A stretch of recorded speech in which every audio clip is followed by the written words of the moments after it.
এতিয়া নেক্সট যাদু তেখেতে দেখাব কেইখনমান কলপাত উলিয়াইছে কলপাতত এইটো এটা কিবা পাত ৰাখিছে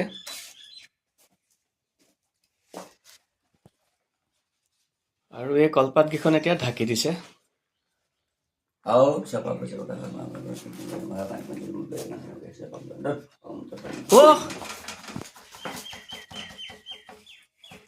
খালী কলপাতৰ পৰা এতিয়া কাৱৈ মাছ ওলাইছে কলপাতখনত কেৱল এই পাতটো আছিলে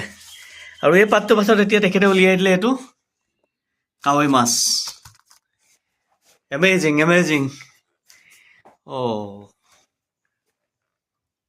এইটো কাৱৈ মাছ যি আছে চাওক যি থকা কাৱৈ মাছ বাহ